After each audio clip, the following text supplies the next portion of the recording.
we have the privilege of Dr. Eisen leading the dialogue. He's a clinical psychologist in family therapy at Kav L'Noar, working with individuals, couples, and family.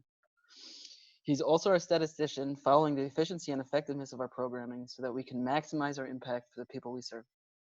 Okay, go ahead, Eitan, take it away. Oh, Eitan, you're muted. I'll try that again. I thank you everybody for joining. And as you see, I think everybody's still getting used to this sort of medium of presentation. And so I don't yet have a lot behind me. I was thinking about putting a plant there because people like plants, but I don't have that quite yet. Before getting into the content of what we're going to talk about, I'd like to start with a short exercise.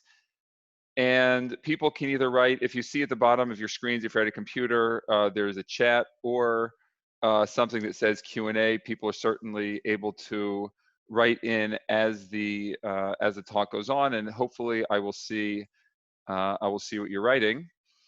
But I'd like to start with an exercise thinking about what will be different about this Seder. So I'm going to reflect for a moment, and if people would like to chime in, either by, you can do the raising hand thing at the bottom of the screen, you can type into the chat, you can type into the Q&A. But thinking about what will be different about this year's Seder. So for me, thinking about it, I think that there are a few things. One is preparing or leading the Seder for the first time. I think for a lot of people, they may not be accustomed to leading the Seder. They may not be accustomed to having to prepare much at the Seder at all. I think that a lot of people will have a smaller table than they're accustomed to. Certainly grandparents not having their children or grandchildren, not having cousins around, not having friends. There may be years old or decades old customs that people have in terms of who's invited to the Seder, who they invite to the Seder, that they're not going to be able to do this year. For a lot of people, they may not be able to remember some of the classic songs that their kids or grandkids were bringing home. You're flipping through the Haggadah and you get to like, oh, what was that tune? And you start humming it along, and then you realize that you, like a few words in, don't really remember what the tune was or how it goes, and it doesn't quite fit the words, and you wonder how they used to do it when they sang at the table. And even if you do remember the songs, it doesn't sound the same if it's you and another person, you and one or two or three other people who are doing the songs compared to what it used to sound like. There also may not be some of the foods and smells that you associate with Pesach. For a lot of people, there are certain foods that people either bring to the Seder, or if you go somewhere else for Seder, that they cook, or the different aromas that fill the kitchen. I know certainly here in Israel, it may be difficult to get certain foods, even eggs. There's an egg shortage. So there may be certain limitation on what foods you can make, and certainly the ones that you may be accustomed to over the years, those are foods that you may not have at your Seder. I see Philip has chimed in. I'll have to conduct the Seder for my family. That's something that is that's different. There was a friend of mine, old friend of mine, whose grandfather lived to about 103, I think, and he said his father, who himself, and the grandfather was a rabbi, a Talmid Chacham, and my friend's father himself was also a Talmid Chacham, and he had never led a Pesach Seder until he was in his 70s. So this is different for people. This is a very different sort of experience. The next question, again, before I kind of get into the meat of what I'd like to discuss, is thinking about what are the emotions associated with those experiences, right? The newness, the differences that we will see this Pesach Seder, what are some of the emotions that we associate with them? I'll say for myself, the ones that came to mind: feeling unsteady, maybe frustrated, because, for example, I don't really know how to lead the Seder. It could even start beforehand. I don't really know how to prepare for Pesach if I'm used to going to other family members or a Pesach program or something like that. I don't really know how to cook for Pesach, what I need for Pesach, how to kosher for Pesach. But that continues, that frustration or unsettled feeling can continue into the Seder when I don't really know what the rhythm of the Seder is meant to be if I'm leading it for the first time or leading it under different circumstances. I think there's an element of sadness or grief related to the Seder. I think certainly when people are used to have a tradition of having Seder with certain friends, certain family, with children, with grandchildren, with cousins, not having those people around, understandably, leads to feelings of sadness, of loss. The truth is, there may also be, for some people, feelings of relief, right? If there are people with whom you wouldn't particularly want to share the Pesach Seder, it's almost like, the classic Thanksgiving stories of people kind of being forced to go home for Thanksgiving and being, sick of it by the end of the weekend. Some people may actually have some relief about the Seder, and they also may have guilt about feeling some of the relief about the Seder. But I think that that's also a reaction that some people would have. I think another very salient sort of emotion that comes from that is worry or fear about loved ones who are sick or maybe potentially could be sick. And certainly in America, where there's a 3-day yontif, and that's a long time not really to be able to be connected. It's not only for the Seder, but the anticipation that going into the Seder, you're going to be disconnected from people who may be in a vulnerable spot. I think that that's also an emotion that can be pretty challenging going into the Pesach Seder.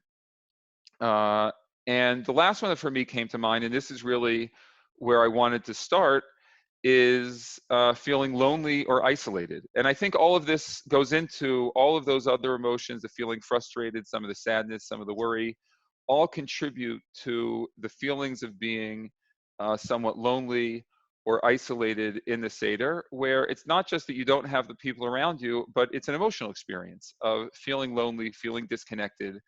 And I think that's also something that can exist, that can present itself as a challenge for people going into Pesach. Ilana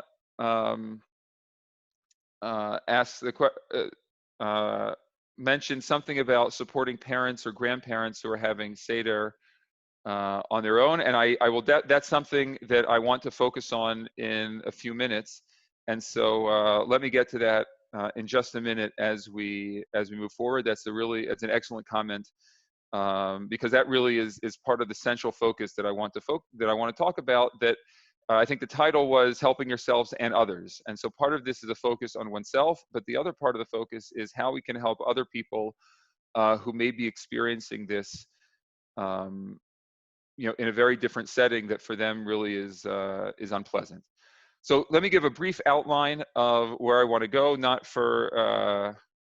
sure how long. We'll maybe another 20, 25 minutes, and then open up maybe a half hour, and then opening it up for any comments or questions, and then we can end. So in terms of the outline, I want to first introduce the idea of loneliness, describing it, what the experience is like, discuss a little bit about what this year makes managing the loneliness that people may experience at different times of their lives, why this year in particular may be a little more difficult. And then I'd like to talk about a few tips for helping yourself during this time. And also included in that is tips for helping some other people get through this Pesach Seder time, and not only getting through it, but maybe even having some positive experiences related to Pesach. So let me start with a brief story. I don't know if you really consider it a story.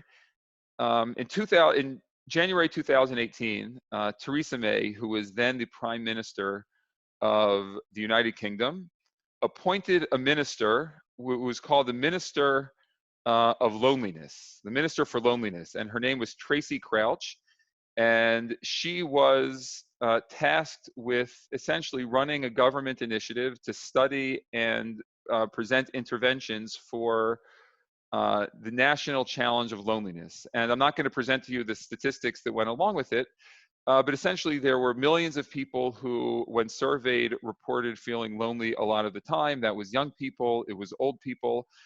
And when they did a survey of the general practitioners, that was the general internists, the doctors, the internists that people would see, there was somewhere around 20 to 20%, 30%, a pretty significant percentage of people who would come into the doctor. The primary issue that the doctors identified was actually feelings of loneliness, that they were not really medical issues per se that people were experiencing challenges with, but it really was this the emotional experience of loneliness and the toll that that was taking on people. And so in 2018, Theresa May appointed this Tracy Crouch as the director, as the minister for combating loneliness in the UK. And one of the first recommendations or initiatives that was put into place was actually that doctors in England were allowed to prescribe, and it would be covered then by the national health insurance policies. And I believe there that it's more that, at least for many people, the health coverage is more centralized in the United States, but the general practitioners were able to prescribe social activities, such as cooking classes, walking clubs, art clubs. And this was something that medical professionals were able to prescribe as a remedy, as a therapy for, as a medical therapy for feelings of loneliness. So the challenge is, though, I think that, so number one, I think it's interesting that on a national level, this is something that a lot of people have experienced, and this is for decades. There's research showing that this is a challenge that people face. I think it's also interesting to observe that this is something in some places, in some countries around the world, it was something they saw was such a serious issue that the medical system gave a lot of resources towards combating this.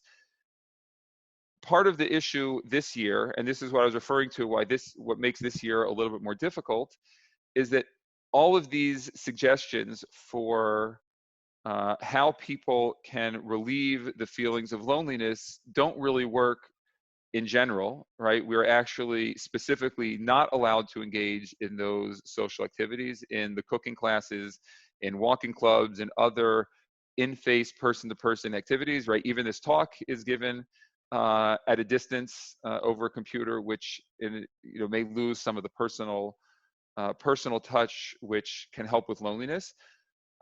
So in general, that's an issue, and it's certainly on Yontif itself. It's very difficult to even have, having these sort of technical fixes or temporary fixes is not something that, at least in most communities, I know there was a little bit of a debate here in Israel with some different rabbis talking about using Zoom for Pesach seder. I think in most communities, that's not, the rabbis do not recommend that. And so if that's the case, how do people, right, the prescriptions of the doctors, the initiatives from the UK of getting people together is specifically prohibited and discouraged at this time. So how do we manage with that? So let's give first a definition of what is loneliness. And I could share this. Let me see if I can. Well, I won't share a screen. I'll read it, and I'll read it slowly, and then we'll talk about it for a second. So this is from a paper. This is from a paper in 2006, right? The Clinical Significance of Loneliness, a literature review in the Journal of Clinical Psychology Review. So it says, this is actually quoting from an earlier paper from the 90s, so around for quite some time.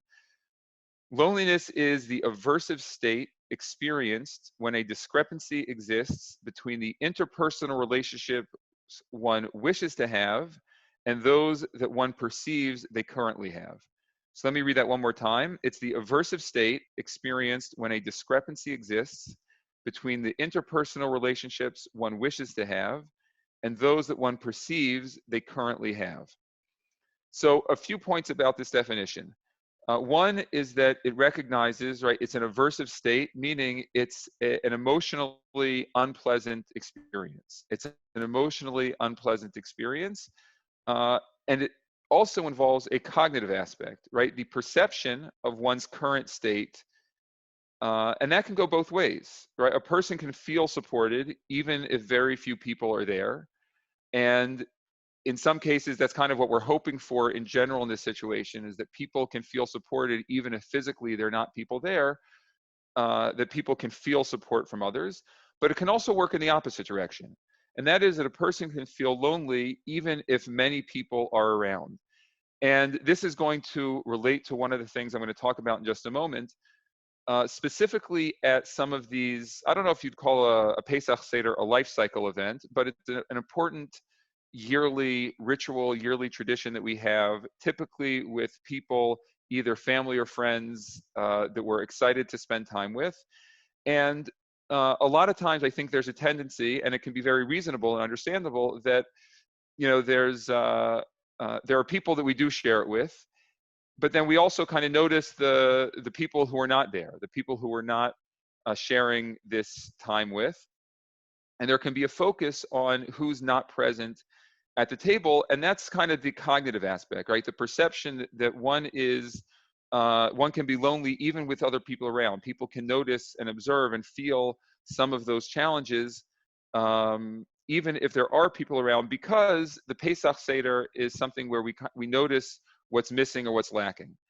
I think this year there also may be anxiety about the anticipation of being lonely, right? Not only will there be the experience at the Pesach Seder itself, but also leading up to it, even the topic of this talk, and as what I've seen a lot of people talking about in general in preparing for Pesach, there's this worry or anxiety in anticipation of a Pesach and a Pesach Seder that does not meet the sort of expectations that we have for what our Pesach Seder should be or what it ought to be. This is, I think, part of the challenge of loneliness that we experience. Again, not only is it the emotionally unpleasant experience that we may have, let's say, during the Seder, it also relates to some of the cognitive perceptions we have of what's not around and what's not there, as well as some of the worry or anxiety that we may experience preceding Pesach, preceding the Seder, as we anticipate the Seder being different. And again, the fixes from the UK don't really work. We can't say, well, if you're feeling kind of lonely about the Seder, why don't you, invite more people to your house? As we say on Pesach, Kol dichven yeseh v'yecha, anyone who's hungry, come and eat, right? That's what we do on a regular year. This year is obviously very different, and we're not able to do that. Okay, so there are 3 steps that I'd like to, there are probably a lot of ideas that can be helpful. And of course, as with any of these thoughts or interventions, people have to find what works for themselves. And some of the things that I mentioned may not resonate. They may be unhelpful, and there may be other suggestions that are more helpful. But these are what, for me, came to mind as ways to think about how to approach this year's Pesach Seder. So the first is, when I present this to people, sometimes seems counterintuitive or unhelpful. But let me talk about it for a minute and see if I can bring you along. So the first is a concept of what we'd call radical acceptance. Radical acceptance. And this comes from actually the dialectical behavioral therapy approach and manual. Radical acceptance, and I'll share what this is, right? Radical means all the way, complete and total. And acceptance means accepting in your mind, your heart, and your body.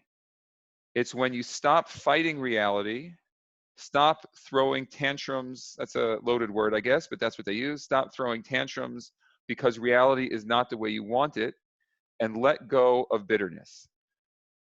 So radical acceptance, said a little differently, is simply acknowledging the reality of your circumstances instead of fighting it by thinking this shouldn't be happening or this isn't fair. Let me read one other quote that I really like. If you don't like something, well, before I get to that quote, so let's think about for a moment what we mean by radical acceptance. So radical acceptance, what we mean is that a lot of times when we're approaching, let's say we're talking about as we are tonight, talking about the Pesach Seder. So in our minds, a lot of times we still have this expectation of what the Seder should look like. There should be these certain people around the table. There should be these songs that I can enjoy. There should be uh, the foods and the smells that I've come to appreciate. Um, there are a lot of things that should be. There should be somebody else leading it because I don't really know what I'm doing, right? All of these things. My kids should have their own Haggadahs from school, which they don't have, unless you've been spending time kind of preparing it with them over the past couple weeks. I don't know how that's going for anybody else. Not entirely successful on our side, right? But all these things should be going on at the seder, and uh, and then the thoughts come up of, right, it shouldn't be this way. We shouldn't be isolated. We shouldn't be without the people. We shouldn't be without all the things that we're accustomed to. And it's not fair. It's not fair that this is going on. And all of that may be true. All of that may be true, that it isn't fair, that it's not right, that all these things should be happening. But that's not the reality that we are experiencing at the moment. And to whatever extent we are rejecting the reality that we're experiencing, we're also not allowing ourselves, and this is going to segue into the second thing, but I'll get to that in just a moment, that doesn't allow ourselves to look for opportunities to enhance our Seder given the current circumstances. So here's a quote. This is what I was going to read just a moment ago that I really like.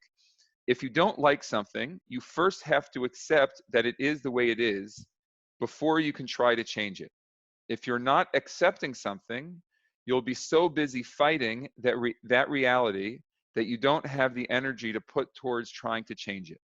And so this actually rings a little bit, if people are familiar, of the serenity prayer that I think many may be familiar with, right? God, grant me the serenity to accept the things I cannot change, the courage to change the things that I can, and the wisdom to know the difference, right? The first part is the acceptance that there is a reality here, some of which I may not be able to change. And so let's talk for a moment just what radical acceptance is not. It does not mean that I'm happy about the current situation. It doesn't mean that I would recommend it. It doesn't mean that I would like for this to continue. What it means is that I'm willing to accept that this is my reality that I'm experiencing. And so what does that allow me to do? What is that? And so I think I'm not going to do any sort of like practice here, but it's something that people can probably Google, or you can find radical acceptance practices, maybe some meditations or some other worksheets or writings on that topic that can be helpful. So what does that allow you to do? If I accept my reality, I can begin to shift my thinking about what is not present at the Seder, because that's my reality. It isn't. And I can begin to focus on what my Seder can look like given my current circumstances and surroundings. And so that leads to idea number 2, and that is preparing for the Seder maybe a little differently than we would prepare in previous years. There's a minhag that people have. The Mishnah Berurah brings down, I know there's some disagreement in halacha about whether or not this is done in practice. I think many people do this, and that is on Shabbos HaGadol. That would be this coming Shabbos. In the afternoon, people would read through a chunk, the majority of the Magid section of the Haggadah. They would read through the majority of the Haggadah. And I think that for people who may not typically do that on a regular year, this year may be especially important to do that. Why is that? I think that spending some time before Pesach reviewing the Haggadah may introduce to you some passages that pique your interest or that you relate to a little differently this year than you have in previous years. And so in preparing a few days, let's say 3, 4, 5 days before the Seder, something, and this is actually, and we'll get to Alana's question that she asked a little while ago, I think this is directly related to that question. So as I'm reading through it, and there's something that comes to mind, and there's something that at my regular Seder would have been a topic of conversation, or a question I would have asked, or something I would have brought up. So that's something I actually, over the next 3 or 4 days, can have the opportunity to call someone who would have been at my Seder to say, hey, like this is something I'm thinking about. Can we talk about this before Pesach? So that again, at the seder, I may not have that experience, but it's something that, in terms of getting the meaning out of the holiday and being able to share that sort of experience of question and answer and the talking about some of the topics that come up over the course of the Haggadah, it does give us that opportunity to do over the next number of days in preparing for the Seder. There was somebody who, one second, there was a raised hand.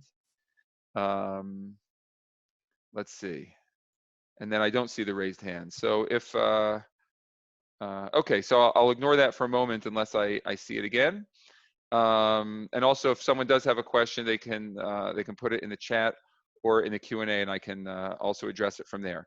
Okay, so getting back to the preparation for the Seder, another thought that came to mind was, and this may be something that people are doing anyway, is finding a writer or a thinker that people enjoy their work, and actually maybe specifically not reading it before Pesach, and saving some of that for the Seder time to read as you're going through it. Certainly if you are on your own, or maybe it's you and one other person. And so this way, it doesn't put all the pressure on you or the other person to come up with the questions or the ideas.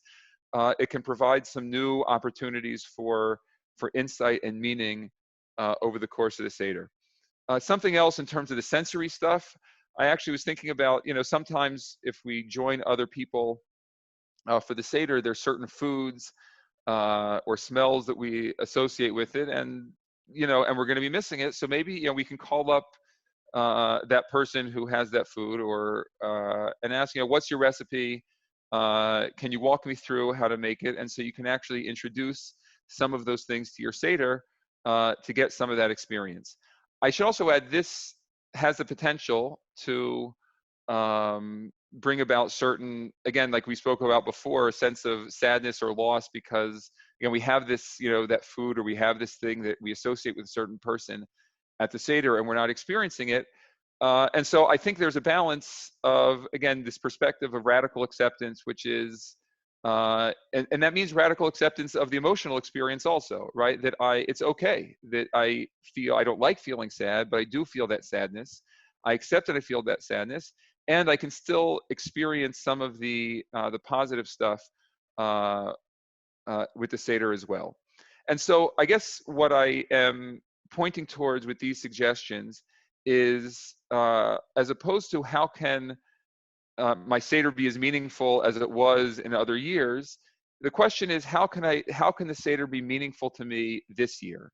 And focusing on, right, there may be certain ideas or passages about, as we are kind of stuck in our houses and feeling isolated of, that we may identify with certain passages of the Haggadah or certain parts of the Jewish people's experience in Mitzrayim a little differently, that it actually there can be a certain level of meaning and interest and curiosity in the Seder that we would not necessarily be able to think about or able to address in other years, and it can provide a different level of meaning or a different level of appreciation of what we're reading about, what we're thinking about over this holiday. That also kind of leads to thinking about, what can I be grateful for within this holiday? And again, there's a lot of stuff that people can be anxious about, but looking for how I can make this specific Seder or Seders that I'm having this year meaningful can also help me focus my attention on things that I may be grateful for. And now I want to relate a little bit to Alana's question about supporting parents or grandparents who are having Seder alone. One of the things that again, not being a grandparent myself, I can't necessarily speak to it, but having shared Seder with actually my wife's grandfather and all the cousins over a number of years, part of the nachas, part of the enjoyment that grandparents, great-grandparents get is hearing the songs sung and hearing some of the kids share some of their thoughts from the Haggadah. And so something that actually may be, maybe something that could be helpful and meaningful for parents, and this is, again, something you call them up and ask them if this is something they would like, is having the kids sing some of the songs, on Sunday, and have it recorded and sending it to parents so that they can hear, again, not necessarily on the holiday, but going into Pesach, they can hear the song sung. And that also may lead to when parents or grandparents get to those passages in the Haggadah, they'll start, singing those songs that they heard their kids or grandkids singing, just on Erev Yontif or the day beforehand when they got the videos. That actually, I think, can be, again, it may be sad in some ways because they're not able to experience it in person, but it can also, I think, enhance their experience, where they'll feel that connection, and they'll be on their minds the experience of seeing, they can in their mind's eye see their grandchildren or grandchildren singing some of the songs. They also, if you can prepare kids or grandkids to speak with their grandparents, and also prepare the grandparents, say, my kid would love to share some of the divrei Torah they learned in school, and maybe have a conversation with them about Pesach, about the Haggadah on Sunday or Monday or Tuesday, for a little bit. So again, at least it's not necessarily going to be at the seder, but it's something where the grandparents can feel like they are sharing of the Pesach experience with their grandkids. For me, that came to mind because if we think about the meaning of the Pesach Seder, it's giving over the tradition to from one generation to the next. So even though the mitzvah is on the night of Pesach, but the spirit of the mitzvah is that gets shared, that experience gets shared. And that can be done even not at the Seder, given, if we can create the right context. I think that, as Philip mentioned, if people live close enough to parents or in-laws, so maybe not for the Seder, but at different times or Chol HaMoed, maybe from a distance across the street, so that they can speak in person if they're, a few meters away or something like that. That's something which also may be possible. And I like that suggestion. It's finding ways to bring some of the, maybe a way to say it is bringing some of the Haggadah and Seder experience to different days, spreading it out a little bit, almost like the Hanukkah miracle, right, where there was enough oil for one day and it spread out over 8. That this is, the messages for the Haggadah Seder really are meant for that one night. But maybe if we spread out some of that experience and we're willing to commit ourselves and prepare ourselves to sharing that experience over even before Yontif or over Chol HaMoed, that can be a meaningful experience for parents or grandparents as well. I think, for example, also recording, having the kids sing this, the Manishtana can be something really nice for grandparents. One other idea that came to mind is, and it might be a little late for it, but it might not.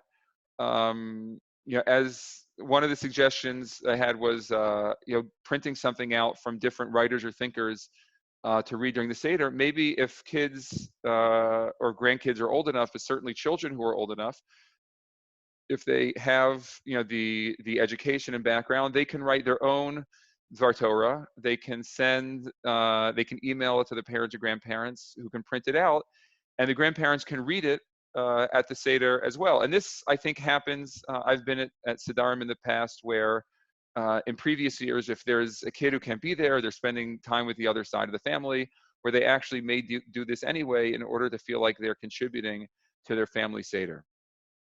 And I guess I'll ask, for people listening, if there are any other thoughts or ideas that come to mind, addressing the question of if there are, parents or grandparents who are listening and things that for them come to mind that they find would be meaningful or comforting. That's something I certainly, would like to see. And so 2 questions actually came in, they're very similar, and that is the challenge of a grandparent who is, or a pair, either a single grandparent or a pair of grandparents who will be all alone for the Seder. And so the first thing that I would say is that this is a statement of radical acceptance, that is a very difficult situation. It's not only for the grandparents, which it is, I think it's sad. There's sadness there that I think we experience.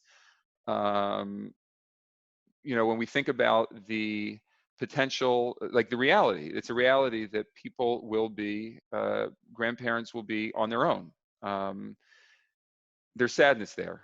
And so I think that there's not only the experience of the grandparents, but also our own experience in thinking about what their Pesach is going to be like, where we may have people that we're spending it with, and as we think about going into the holiday, knowing that our grandparents will be sad, will be missing us, will be missing the experience, will be on their own. I even share personally, I know that when we spend the yontif with my wife's grandfather, the seder is with many, many people, and this year he also will be really very much on his own, and it's sad for the whole family. And so I think uh, the first thought that I have is that there's not necessarily there's not a solution to the challenge. There's not a solution to the problem, because it is a difficult situation. And that is, again, going back to the first step, that's the idea of the radical acceptance. That radical acceptance means that I don't have to like it, and I can experience sadness surrounding that, and a lot of discomfort, and maybe some guilt surrounding that for some people. And that is the reality of my situation. Um, so then the second part is, well, what are there things that can be done to be supportive of the grandparent, um, to help enhance their seder as much as possible? And I think that this is part of why some of the other suggestions that I was thinking about is expanding the maybe to say it a little differently. I was saying before, but expanding the seder experience to include days where we can connect with them. And so parts of the seder, again, for somebody, a grandparent who's had a tradition for 30 years, 40 years, for doing similar sorts of things, spending with their kids, spending with grandkids, it is definitely not going to be the same, and that's tough. I also think that there could be opportunities to have, to whatever extent possible, a meaningful connection with kids and grandkids outside of the specific evening of the Seder. And I think that that can take place beforehand through sending pictures and videos of the kids singing the songs, of the kids maybe having conversations about the Haggadah with the grandparents, about sharing some of the stuff that they may not have learned in school, depending on where they are. But maybe they could prepare something to share with the grandparent. And so as I'm saying this, I recognize that this is an insufficient response. It's an insufficient response because it doesn't really solve the problem. And I think that is it's a challenge. It's definitely a challenge. But I do think that again, maybe expanding the experience of the Seder to other days can be a powerful experience for yourself and also for the grandparents. It may be a little hard, I think in my experience, a little hard to get grandparents on board with this radical acceptance idea. Some may be more amenable to it than others. But I think that for us, the challenging emotions that we experience as it relates to the sadness that we had with the grandparents, taking a stance of acceptance that this is a difficult reality, that we cannot change some of it, allows us then to focus on, well, what can we do? What can we do this year in our Seder and also for our grandparents on other days to bring that connection as best as possible to them? There's a comment also that this year can bring opportunities to create new traditions. And this, I appreciate the way you articulated that. That was kind of what I meant by how how I can make the seder meaningful to me this year. That this year is going to be different, and there may be certain passages of the Haggadah that we usually run through because there's some chaos in a big crowd, and we're able to sit on it, think about it, experience the night a little bit differently than we otherwise would have. And I think that I would also say there was an article actually by somebody who I know, and the people listening may know, in Tablet Magazine this week by David Bashevkin, who people, he's a, anyway, some people know him. He writes in Mishpacha Magazine. He's written a couple books around my age. And he wrote about the experience in his 20s of having a seder alone. So I think that's very different than it is for grandparents. But what he described, at least in the words that I would use, is that at the beginning there was this sort of angst within the seder. But when a person is willing to accept, and this I think comes back to the radical acceptance piece, is that when a person is willing to accept that this is my current reality, this is where I am at the moment, so then there's a meaning that they can develop that's different than what they may have anticipated, but it actually can be very powerful and very meaningful to themselves, at the Seder. So I hope that at least partially addressed the questions about how to be supportive of parents and grandparents who will be on their own. And the summary of that is that there's not necessarily a great solution. There's a sadness there that I think we all experience for them. And if you are one of them, then there's a sadness that you likely experience as well, recognizing that this is going to be a very different, lonely kind of Seder that you're experiencing. And the idea of radical acceptance is not to dismiss the difficulty. It's actually embracing that difficulty and saying, yes, it is going to be very difficult, and I can find ways to make this meaningful for myself, whether it's within the Seder experience that evening or by expanding the spirit of the Seder to other days where I am better able to connect through discussions, through sending videos, and the like. The third idea that I'd want to share, right,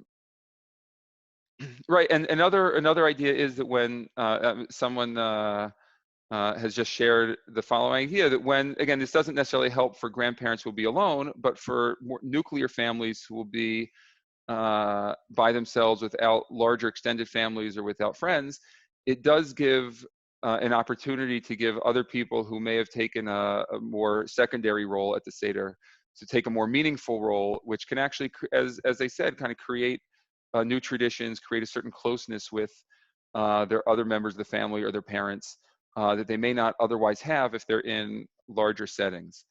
The last idea that I want to share, again, we spoke about the radical acceptance, and we spoke about preparing for the Seder in different ways.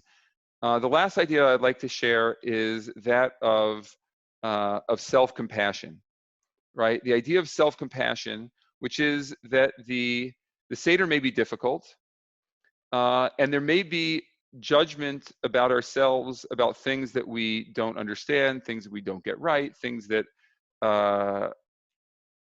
things that we're not happy about with how the Seder goes, right? Especially for myself, I really haven't. Maybe I led a Seder once before, but figuring out when do I uncover the matzahs? When do I ask this thing? Are we going too fast? Are we going too slow? Am I listening to this kid? Right? These are all sort of challenges that over the course of the Seder, as we're doing this for the first time, or even if we're on our own, am I getting the full meaning out of the Seder that I could? Am I really taking full advantage of this opportunity with either if I'm by myself or with a spouse or with my small nuclear family? Am I really doing all the things that creating all the meaning that I really want to create or that I prepared for, and this isn't really going how I want to go? That being willing to have a stance of self-compassion, which I'll talk about. I think there are a few steps to that. We think about compassion for other people. First, it requires an awareness that the other person is struggling, the other person is suffering. The second is that compassion involves feeling moved by others' suffering so that your heart responds to their pain. And when this occurs, you feel warmth, caring, and the desire to help the struggling person in some way. And third, you realize that suffering and failure and imperfection is part of the shared human experience. It also means that you're focusing on things that they may be doing well. But I want to shift, right? That's when we're talking about compassion towards others. I think that we can also then think about that in a way of compassion towards ourselves. In that, when we notice that this is a difficult thing, right? We're willing to observe that this is, again, related to the radical acceptance idea. We're willing to observe in ourselves that this is something that is difficult, and then be moved by that, as opposed to the, stiff upper lip perspective that I think a lot of us have to carry on with during this time. Being willing to say, yeah, like this is a really difficult thing for me, whether I'm experiencing this or I'm observing somebody else experiencing this seder in a very different context. And then realizing that the imperfections that I will inevitably experience, whether it's in my own seder, whether it's in supporting my parents or grandparents as they prepare for their seder, whether it's towards my kids at the seder that I have and trying to give them the experience that I would like them to have. Imperfection in these experiences is inevitable, right? And we are going to, and the difficulties that we have, the emotional sort of struggles that we have as we are, as we're going through that is inevitable. And so self-compassion means that having a stance of, right, warmth, caring, and the desire to help and desire to be patient with ourselves in experiencing some of these difficult things.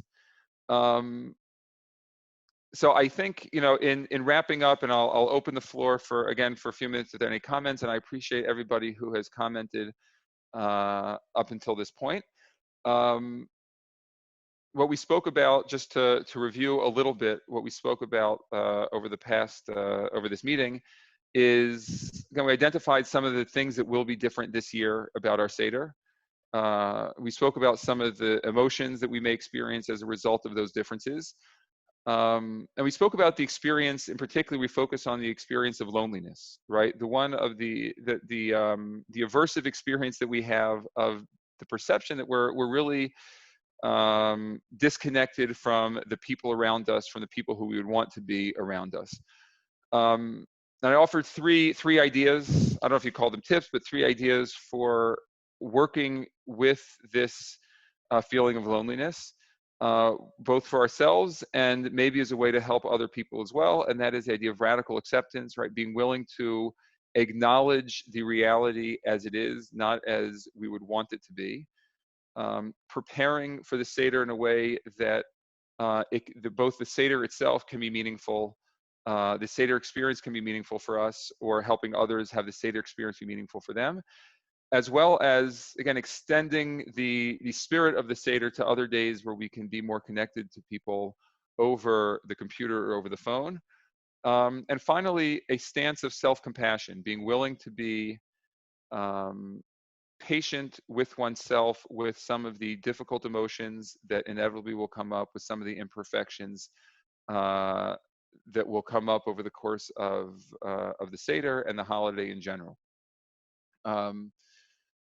Okay, so that's, and opening the floor, I'll take a look at some of if questions come in. One question that came in is, how can a single or solo person experience the Seder? So it's interesting. This is actually I sometimes draw on the traditional Jewish sources. The Seder is meant to be, and not to I think that some of the ideas that we spoke about this evening, preparing for it, beforehand can be useful. Speaking about it with some friends or other family members beforehand to get that seder experience, the Haggadah experience beforehand, can be useful. Also to get in the mood of the holiday, to get some of the meaning of the holiday. Um, you know, the Gemara talks about, in traditional Jewish sources, the Gemara talks about, that the Haggadah is meant to be done in a question and answer type of way. And it says that if one has children there, then the children would ask the questions. If people are on their own, then some of the younger people, some of the less educated people or whatever would ask the questions. And if a person is by themselves, then they ask themselves the question. The person still asks the manishtana to themselves. And I think that this is a very profound idea, that we can engage this sort of experiential evening of the seder is one that it won't be the same as when we have the sort of activity and noise associated with family being together. But the idea that there is something to gain, that there is something meaningful that we can learn from the story of the Exodus from Egypt, that there's something meaningful that we can experience about thinking about slavery into and into redemption, into freedom. These are things that I think even on one's own can be part of the experience, right? It may be more difficult. It certainly, I think, will be more difficult. And as I mentioned, I think it may require a little more preparation to maybe get some, printing out some essays from thinkers about this idea. If there's a certain idea that piques your interest, finding essays on that topic that you can read during the Seder as you're progressing through the Maggid, progressing through the story of the Exodus. I think that, again, the radical acceptance piece is, that this is it's going to be difficult and going to be different. And I also think that maybe I'll end with this quote from actually I had it right here. Yeah, that this is something I've seen a number of people quote, and I've also it's meaningful for me. It's from Viktor Frankl, Man's Search for Meaning.